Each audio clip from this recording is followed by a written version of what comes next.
Western Spring Television. Ours it is.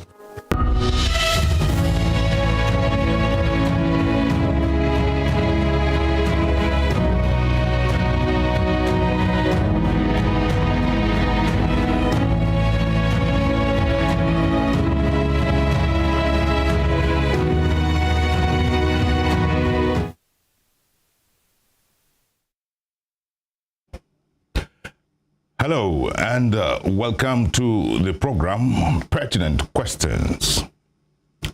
The last time I was here on this program some 3 weeks ago, I did mention that I was then a stranger and hopefully I was going to be an alternate anchor of this program. If that were a prophecy, I should say that today, right about now, that prophecy is being fulfilled as I come your way with this second appearance as anchor, albeit a co-anchor, because the two of us will be alternating it one way or the other. My name is Adetoye Sheshitu Alamo. I am on this day bringing you a guest on Pertinent Question, who is a familiar name in this part of our country. And he's a renowned medical practitioner who has served in both the public and private sectors of the industry. He's a gray-haired philosopher in that terrain because he is in his mid-80s, but he has never left the stethoscope for once in his lifetime. I speak of Dr. Daniel Aremu Laushebika, a household name in this practice of medicine in our state, and it's the entire southwestern Nigeria. He is the chief medical director, Onward Specialist Hospital, very close by us here. We are neighbors at Agumbele, Oshogo. That's the man I have the privilege from learning from this afternoon as we bring you today's edition of Pertinent Questions. The questions are very pertinent and I'm going to start asking them one after the other. Dr. Laushebika, let me say you're welcome. Because this is your first time here, I say Happy New Year to you. Thank you very much. And it's my own first time in this new year. I can say Happy New Year to our viewers at home. Thank you very much for having me on your program. Thank you, sir. Thank you. It took me a long while getting you, all the same. I appreciate the fact that you had to suspend the meeting to be able to attend this program. Thank you very much.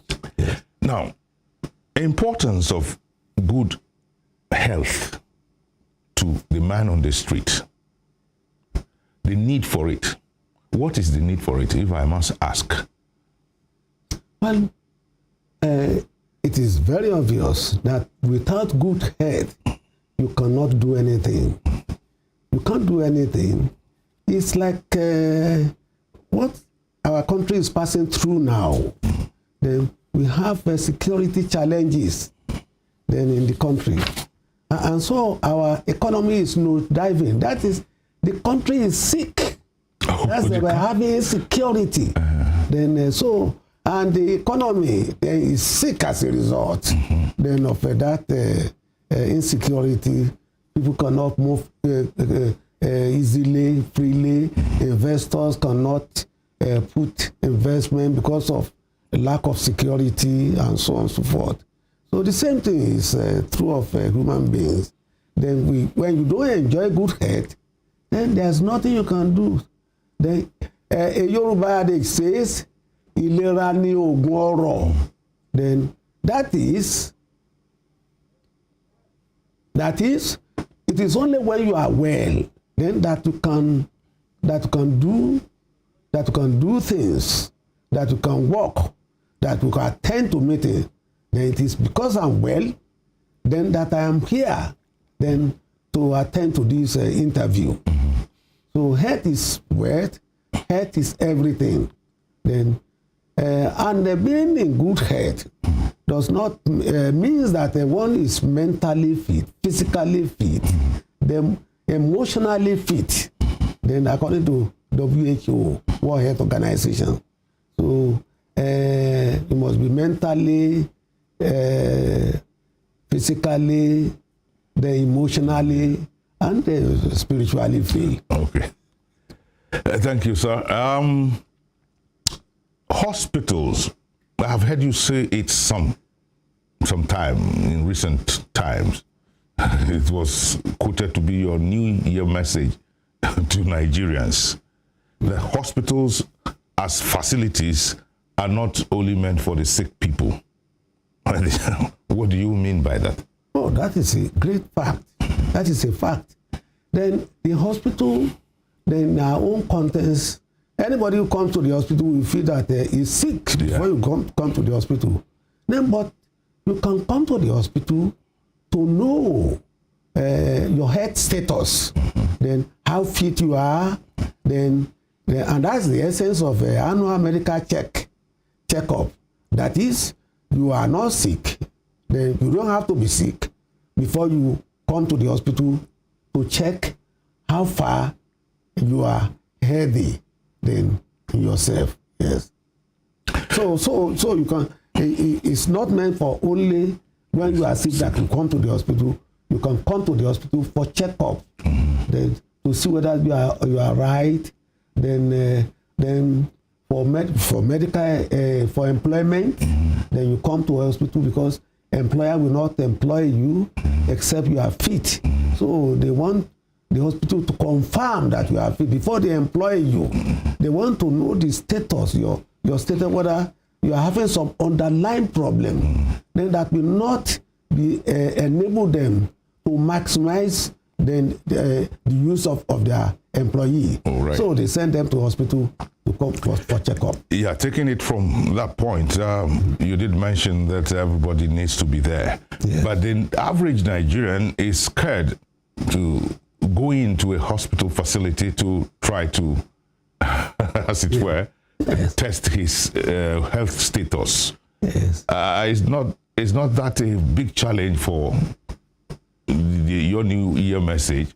People are struggling to eke out a living, let alone come into a hospital for charges. Yeah. Yes. It is in their own interest. I don't think anybody should be afraid of coming to a hospital. The hospital are manned and run by people like them, like everybody, human beings. Then they have to be in hospital because they are professionals. Then in that area, then they are not carpenters. Carpenter has to be where a carpenter's workshop, and so on and so forth. So coming to the hospital is advantageous for everybody. Then you can walk in, for example, into our hospital, or that you just want to know whether you are okay, you are fit. Then all we have to say is that, okay, take a card. Then we take a card and then we do vital signs. Then that means we know whether you are normal, your temperature is normal. Then by taking temperature, we have certain apparatus to do that. We check your respiration rate. Then to know, we can know then because there's a range then at which you breathe. Then, but if it's surpassing that rate, then it means something is wrong. Then so also we check. Is that what you call the underlying? Yes, yes. We check your blood pressure. Then particularly blood pressure is very important.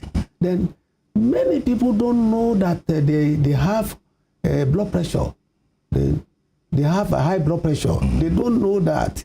Then until maybe they came for hospital, then for medical, as a request of the employer, then you discover that that person is having a high blood pressure.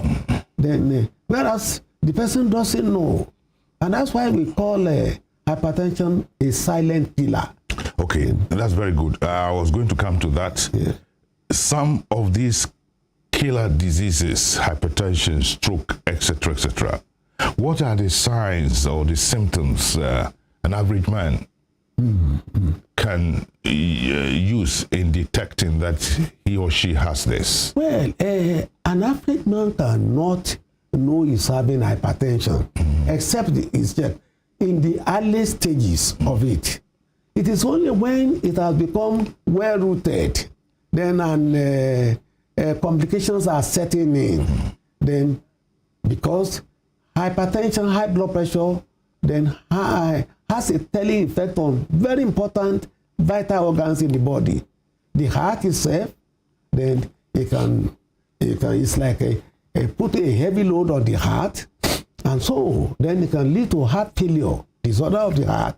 Then it can lead to kidney failure. Kidney failure, that's the kidney that is clearing the waste from the body. Then we will not be able to clear the waste. Then you remember when there was a COVID, then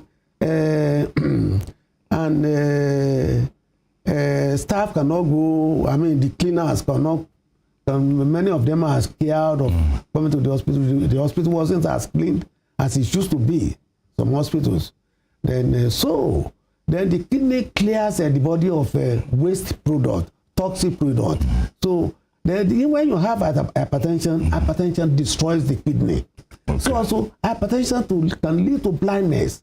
Then that can lead to blindness because it can lead to rupture of small blood vessels in the eye. It can lead to what you call stroke. Then it can lead to many things. Then and so on and so forth. And it is when these complications set in that the patient is aware. Then and now come to the hospital. Then that is when it is becoming late. Whereas if they come to hospital, particularly people from age 40 and above, if they come to the hospital, then for checkup, then once in a year, then I don't think with just about 5,000, then depends on what you want to check in your body, then 10,000 and so on and so forth. Then they can know the status of their health and be happy then that for the next 1 year, then they don't have any problem, except they have accident and so on and so forth. So that's just the thing. Is there any range you can say, not necessarily by your facility, that can encourage the average young man or person, this is how much you are likely to be charged if you want to go for a comprehensive checkup? That is what normally scares people. Yes. Well, for comprehensive checkup, then you come to the hospital, doctor examines you, then you have vital signs first of all done. Then from there they will know whether you have hypertension or not. Then through vital signs, then they can know whether you have other diseases, then like diabetes and so on and so forth, which too may not show then in its infancy. That's when it's just coming in and so on and so forth. Then and then we run some tests. Then depending on what we find, then on you when we examine you clinically, then the test we try to do when we find certain things in your body, then we depend on age, on your age. Then so for example, if you're an elderly person of about 50, 60, we would like to know whether you're having prostate problem. Then that is a test we will carry out. Whereas if you're a young man of 40 or less, we don't need to do that. We don't need to do that. We know that at that age you are not likely to have such problem. So it varies. Okay. It varies. Let's come to obesity. Today you see younger secondary school pupils getting obese, even in primary school sometimes. As an ailment, how dangerous is this? And how can it be controlled? How dangerous is obesity? Obesity. How dangerous is it to human life? Well, thank you very much for this question. Then obesity is a disease of the affluent society, generally. Affluent society, people who have all the wherewithal, then food, very rich food to take, and so on. Then plenty of food to eat, and so on and so forth. And of course, so it's not likely to be a problem for the underdogs. It's not very common. Then when we now want to match our country, let's compare then our country, say like Europe or America in particular, then you don't see much of obese patients here. Then compare with America, the rate of obesity in that place is more than about 5 to 10 times more than ours, and so on and so forth. Then in this country, then so it's an influence on this. But obesity, that doesn't mean that obesity may not be due to other problems, the underlying problem in the body. They may be inherited in the families. Then certain families, they are usually plumpy, then and so on and so forth. Then it may be due to disorders, certain hormones, certain organs that produce certain hormone in the body, and so on and so forth. Then, or maybe as a result of the nature of one's work, there's sedentary type of work. Usually, that is people who don't do much exercise. Then they tend to retain fat in their body because it is obesity means excessive accumulation of fat within the body system. So that is it. Yeah. Sir, you have been a medical practitioner almost since eternity, since you were born, since we knew you as a young man. Yeah. And so your work rate tends to be different.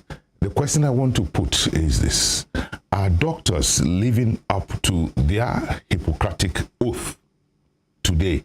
Are they living up to the Hippocratic oath, the oath you take when you become doctors? Yes. Are they living, our particularly younger doctors, are they living up to that oath? Well, I believe they do, they should. Then otherwise, then they will run into medical legal problem and so on. But I think they do. I know I do. Yes. Then, you are elderly ones who... Yes, and I believe they do too. Then because without it, then they cannot live without it for long. Practicing this profession. I'm tempted to understand them to some extent, that the challenges of our time perhaps may not allow them to, in as much as they want to and they should do, there are so many challenges facing the average young man or person that sometimes if you are not very careful, you might want to compromise. That's the angle I want you to look at it from. Well, thank you very much indeed. If you are working and you don't see the result, then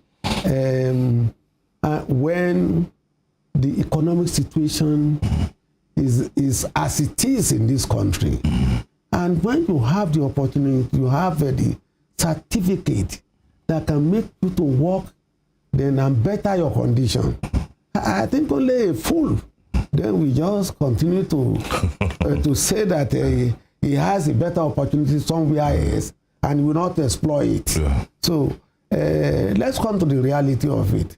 You go for the highest bidder anywhere. Okay. Then, but I'm not saying then that everybody should poop out. I was going to ask, is that a justification? No, I'm not saying that. But and that's why we that are elderly are staying at home to take care.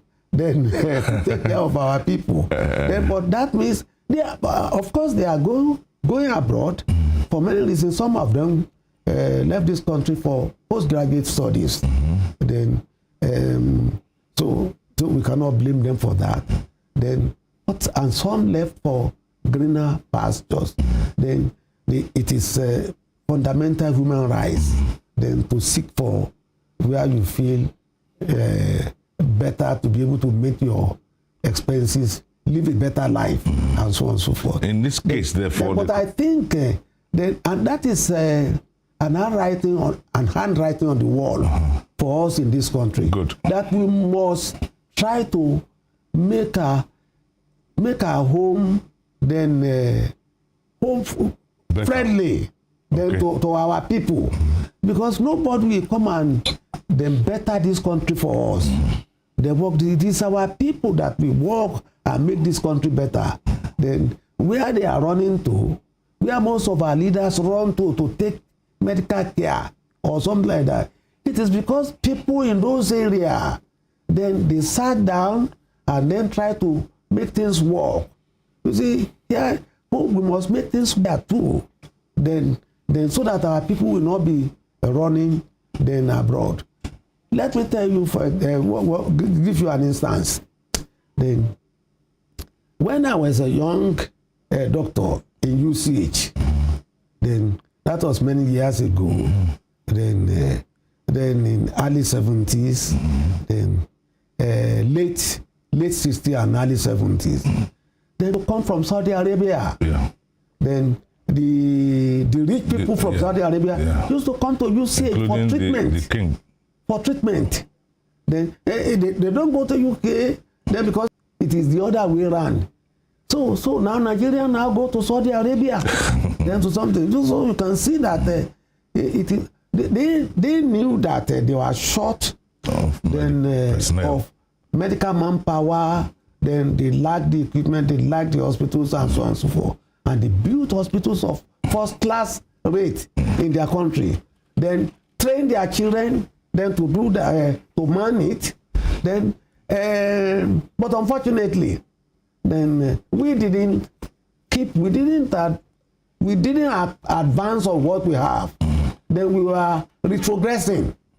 So if you are not moving forward, then you'll be beaten, you'll be overtaken. Yeah. And that's what has happened to Nigeria. What word or two do you have for governments all over the federation? All over the federation, the fact is that then we must all stay here. Our leaders, they must stay here. They must invest then in this country.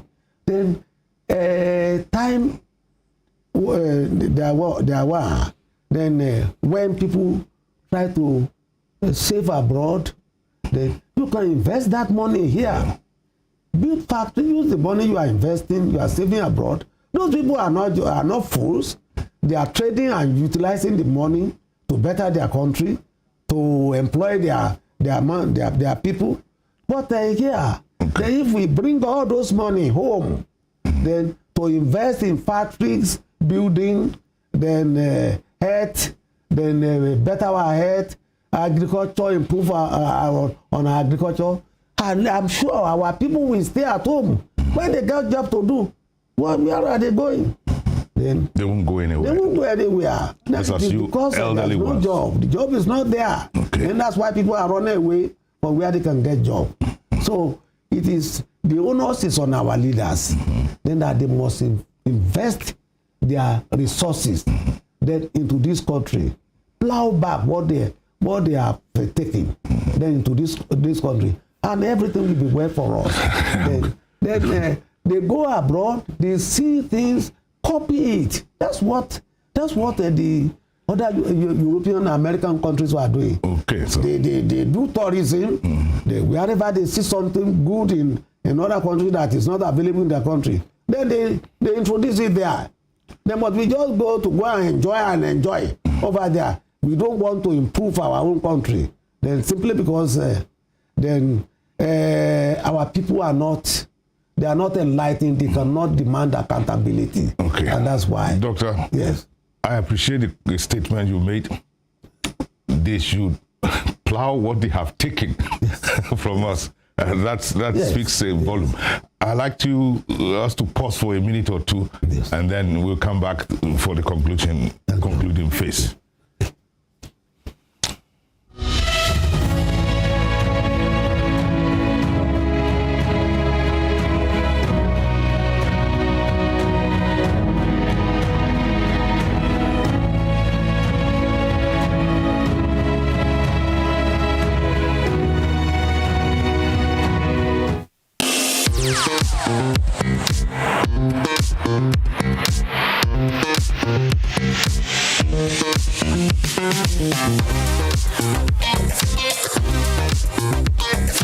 Turn it up! It's the Wild Wild West, and Western Spring Television is pulling out all the stops to make sure that you don't miss out on every of the fun and happenings around here. Yup, we've got you covered because your girls got all the juiciest tidbits and entertainment news from around the world. Cross over to the chocolatey side of entertainment. Join me, Chocolate Cassie, on Eccentric as we take you into every bit of the juiciest news, fashion, music, movie updates, and other trending conversations. Together on the show, we'll get personal with your favorite celebrities via phone call, Zoom, or even live here in the studio. Eccentric will be showing on your TV screen on Western Spring Television, channel 190, only on Star Times.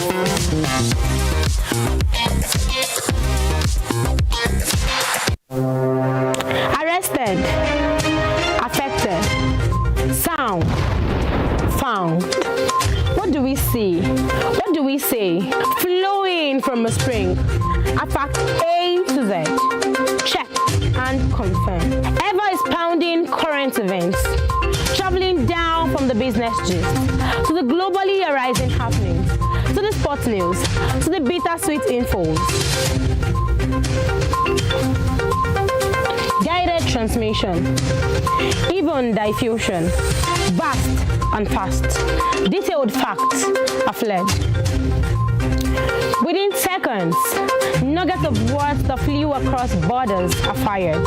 Stories short and long, wrapped in bundles of words, broken and dissected as it is, except misheard. This is the news as it is.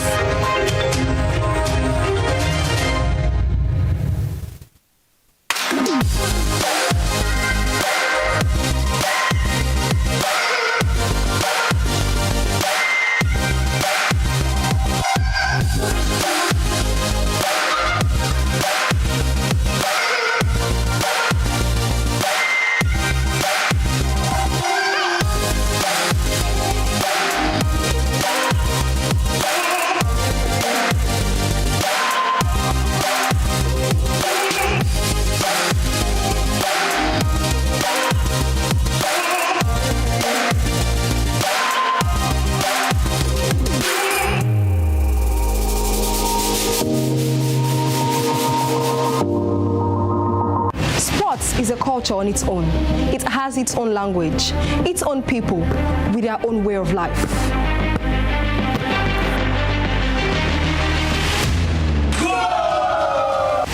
The world of sports is never void of actions, stories, dramas, and scandals. I guess you need a sports show that can walk the walk and talk the talk. On this show, we answer all your sporting questions. The whens, the whys, the wheres, and even the what ifs. Sports Spring is that show that will give you that new lease of life you've been looking for in sports journalism. Join me, Joseph Atewe, and your sports Amazon, Nengi Ernest. On this station, Western Spring Television, channel 190, only on Star Times. Let's talk sports. Let's speak the most universal language of the world.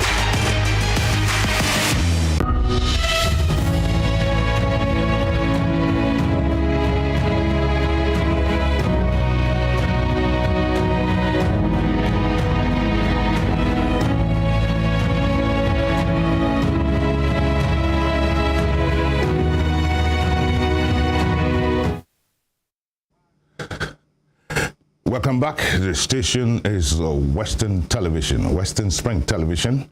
And let me remind us, you can follow us on our social media handles on Facebook, Instagram, and Twitter at Western Spring Television. You can also watch us live on our YouTube channel at Western Spring Television. In the studio with me is Dr. Daniel Aremu Laushebika. We have been discussing health, and the matter we touched on last was whether or not young doctors are living up to their Hippocratic oath. Dr. Laushebika has more to say on that. It comes straight from his heart to government. Yes, doctor, you were telling me during the break.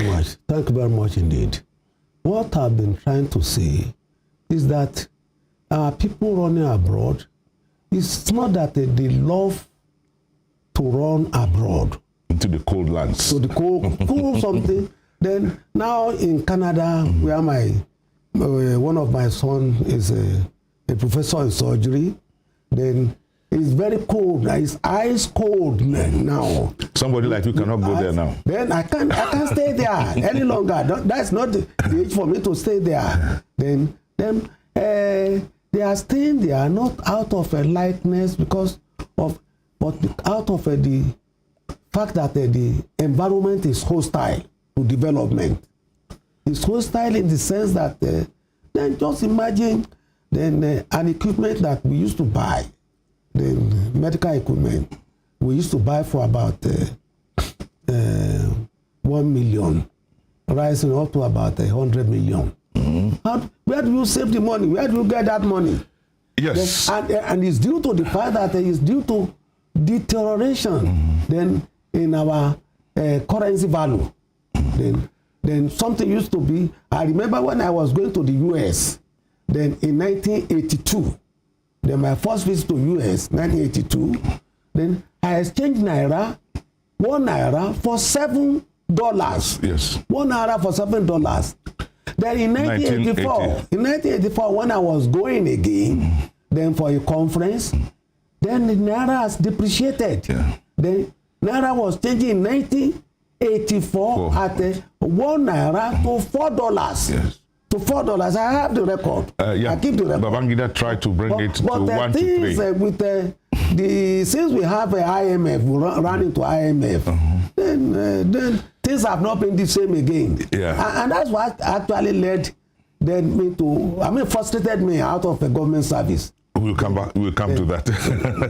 We'll come to that shortly. I recall that the struggle was on 1 to 4, etc. in 1985 when Babangida came. He threw it open to all Nigerians to discuss. We discussed for about 3 months and he fixed it for 1 to 3. But is this not? If you draw a comparison, if I make you to draw a comparison, you were able to set up a facility which over the last 40 years has grown into a level, very appreciable level.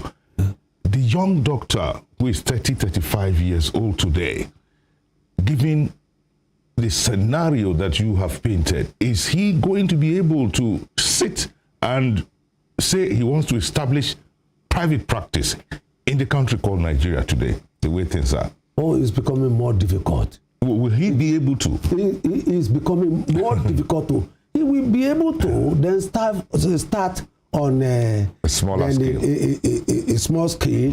Then because then what we have there is like a Rome is not built in a day.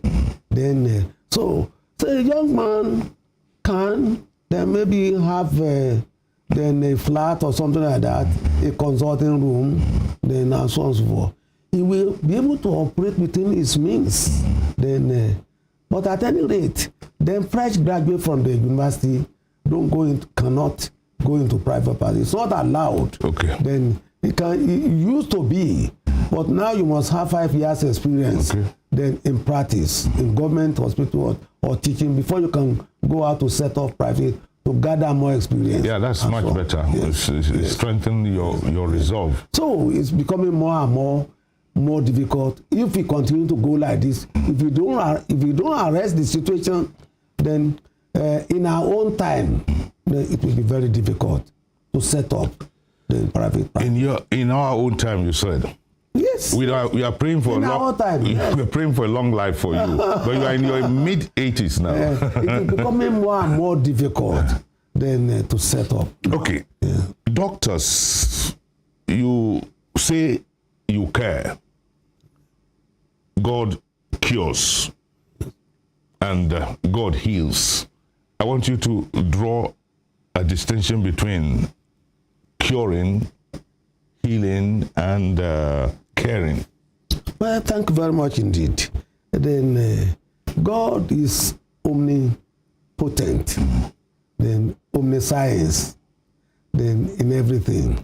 Then with the spiritualists will believe that they can heal anything. They can, heal anything or cure any disease also. Well, for us who have science, who practice on, whose practice is based on science, then we believe in investigative care. Then that is, a patient comes, you examine, you carry out tests, then to know the level of wellness the patient is having before you embark on treating a patient. Well, when we continue to treat, then with the medical, then with drugs, then and so on, or surgical, so a patient may require surgical intervention, and also, then we still need God's prayer. Yeah. Then we still need God's prayer. I do agree for with you. total healing. I do agree of with you. everything. But you say you cure, you care. Yes. It's God who cures. We are caring. We care for people. Yeah. We don't want any patient to die. Now, I want to. At the same time, you are the same magicians to put it in quotes. Excuse me, who will prescribe drugs and medicines and say it will cure a disease?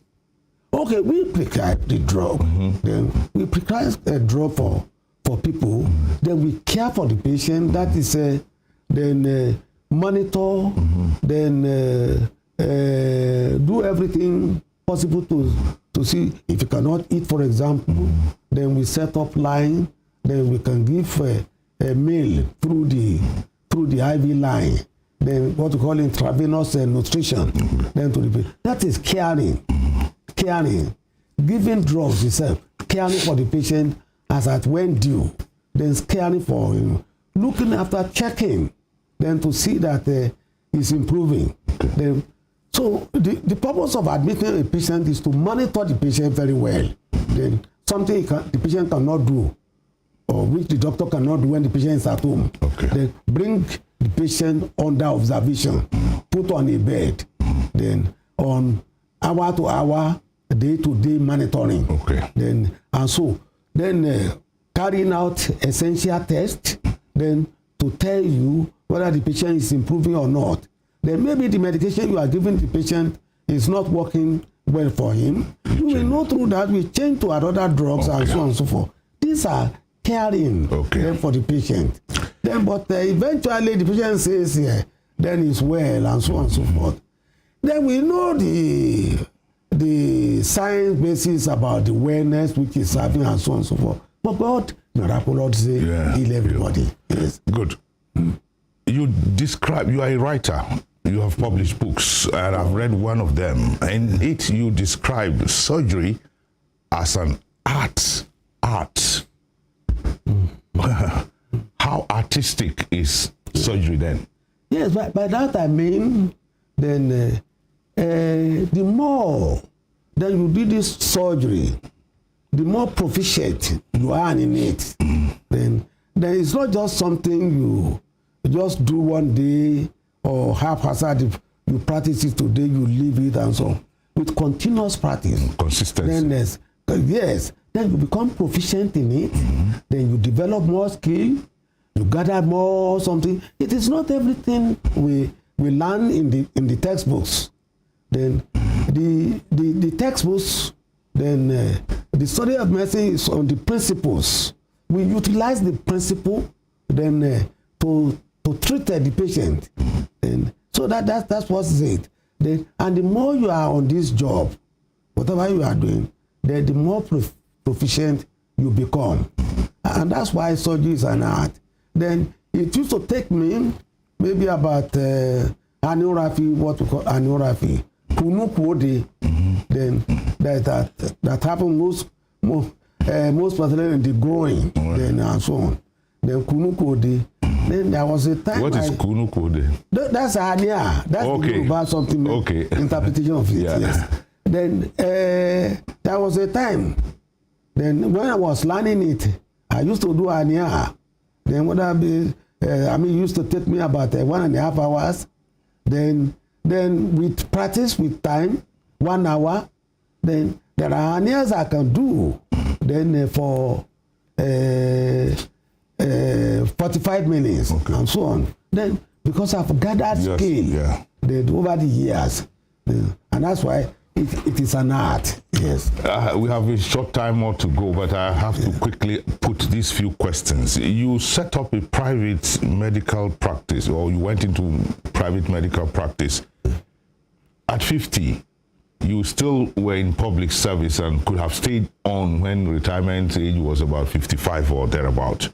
Why? What was the attraction for you to move into?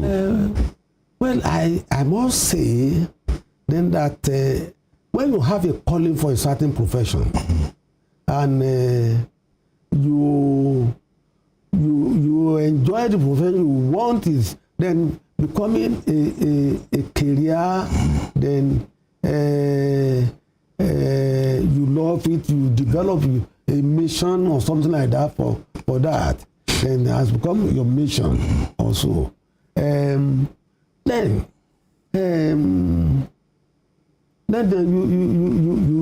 you begin to. Sorry, your question again. I said you went into medical practice, private. Yes. What attracted you as a then when you were taking the decision? Thank you very much indeed. Thank you very much indeed. I didn't mean initially when I was going to medical school. I didn't mean I would go into private practice. Then I wanted to perform my profession. Then in government hospital and so until I retired. Then, but when I started practicing, then government service being what they are and they will always be, then you cannot have all the tools you want. Then there are times that you want to work that just a small breakdown, say like no running water. And there was no alternative. No vehicle. Then no vehicle. No light. No nothing to something. Maybe your water pump has broken down. There was no spare one to do it immediately. Then because you don't have water, running water, then you cannot do surgery that day. You don't particularly support doing surgery. Then there is no electricity. Then because your machine then has broken down or something like that. And then there are certain things that, or you find that your equipment has become obsolete. Then, so needs just a little amount of money to put it in good shape, back to something. So there's no money, no interest to carry out the repair. Then or something like that. The system. Then you become frustrated, and then you feel that this job, then I don't want to be. To go on like this, I can do this in my own, and so on and so forth. If I then to satisfy job satisfaction, then you cannot continue to go on like that, and so on and so forth. When you want to serve people. Okay. So that's one something. But the main. Now that's Yoruba say pari gbogbo. Then in 1985 or so. Then when the IMF came into picture in government service, then you find that things became deteriorated.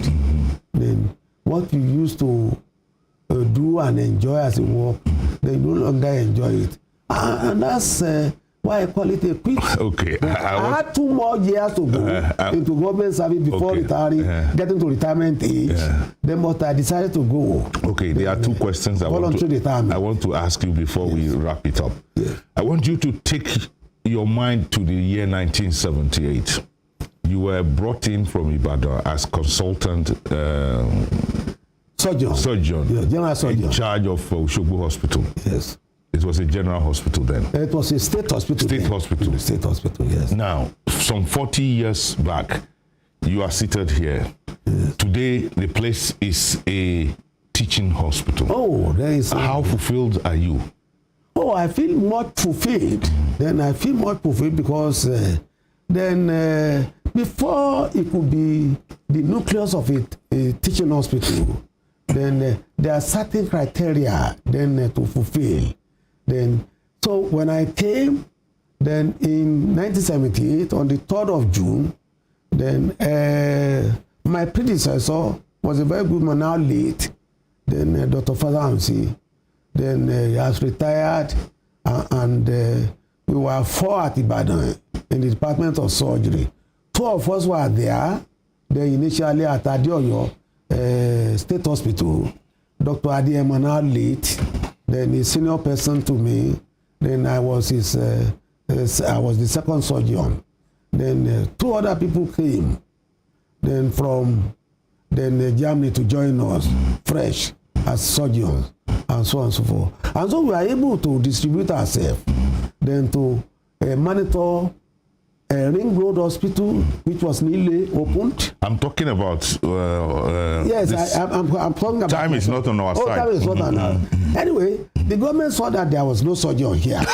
Excuse me.